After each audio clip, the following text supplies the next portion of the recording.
5 अलग अलग तरीके हैं। बहुत सावधानी से सुनना कथा, आपकी और हमारी जिंदगी की सार्थकता को सिद्ध करने वाली कथा। आज पंजाब की इस पवित्र भूमि पर अगर यह प्रसंग निकला है तो इसको आप अगर सुनेंगे तो आपका जीवन सार्थक होगा। शिव जी को 5 तरह से जल चढ़ाने का तरीका है। जैसे पंचामृत होता है, दूध, दही, शहद, घी, शक्कर, ये सब पंचामृत के अंतर्गत आते हैं। उसी तरह शंकर जी को 5 तरह से जल चढ़ाने का क्रम वर्णित किया गया। अब उसको समझेंगे, बहुत सावधानी से समझिएगा। पहला, जल लेकर आए, सीधे डायरेक्ट शंकर भगवान के शिवलिंग पर चढ़ा दिया। ये प्रथम जल का चढ़ाने का तरीका। दूसरा, जहां से पानी बहकर जाता है, जहां से जल बहकर जा रहा है, उसके ठीक विपरीत जल उत्तर में जा रहा, आप दक्षिण में खड़े होंगे और दक्षिण में खड़े होकर उत्तर की ओर मुख करेंगे और शिव जी को जल समर्पित करेंगे। ये रोग मुक्ति करने वाला है और हमारे रोग पर हमें विजय प्रदान करने वाला। ये जल चढ़ाने का। एक, सीधे मंदिर में गए, लोटा भरकर जल उठाया, शिव जी को चढ़ा दिया। दूसरा जल, जहां से पानी बहता है, शिव जी का चढ़ा हुआ जल जहां से बहकर जाता है, उसके ठीक विपरीत में शिव जी का जल इधर जा रहा है तो तुम यहां खड़े हो, तुम यहां बैठो, यहां मत बैठना, यहां मत बैठना, इधर बैठो। अगर रोग का निवारण है तो यहां बैठकर। तीसरा, अशोक सुंदरी से जल चढ़ाते चढ़ाते शिवलिंग तक लेकर जाना और शंकर भगवान के शिवलिंग पर पूर्ण जल समर्पित करना। ये तीसरा तरीका। ये कार्य की सिद्धता के लिए। हम जब किसी से आस न लगाकर परमात्मा से विनती करते हैं तो वो विनती करने का तरीका। तीसरा। चौथा, शिव जी पे चढ़ा हुआ जल 5 जगह पर समर्पित करना। गणेश जी, कार्तिकेय, अशोक सुंदरी, शिवलिंग और जलाधारी। ये चौथा क्रम है। जब जिस नारी का, जैसे एक पत्र है, देखिए,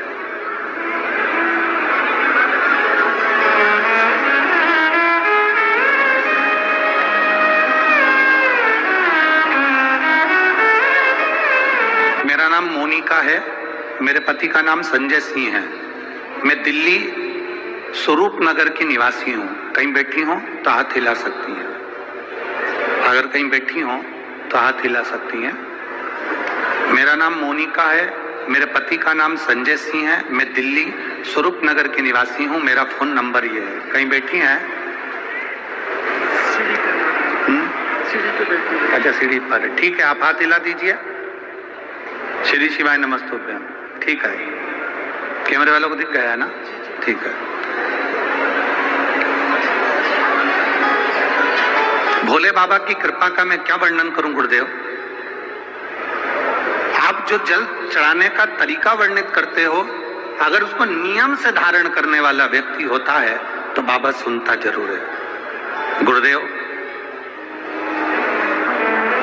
2013 में मेरी शादी हुई, मुझे संतान का सुख नहीं हुआ।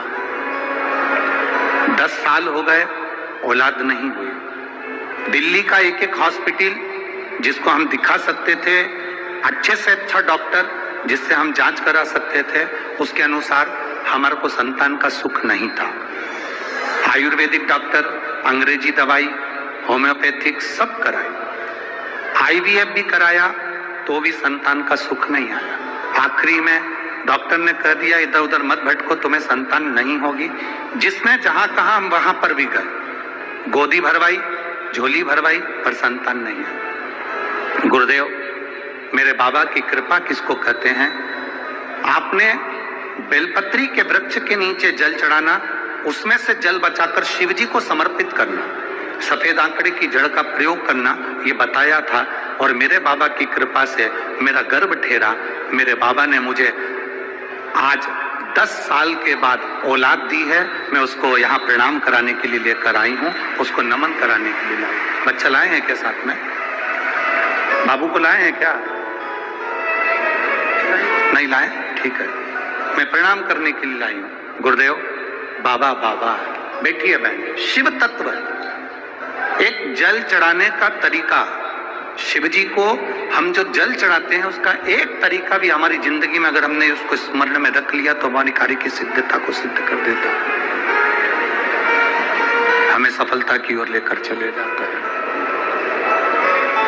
सीधे जल चढ़ाना, दक्षिण में बैठकर उत्तर की ओर मुख कर कर जल चढ़ाना, अशोक सुंदरी से लेकर शिवलिंग तक जल चढ़ाना, 5 स्थान पर गणेश, कार्तिकेय, अशोक सुंदरी, जलाधारी, शिवलिंग पर जल चढ़ाना 5 स्थान पर, ये चौथे नंबर का।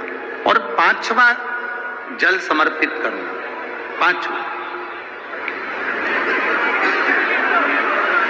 5वें नंबर का।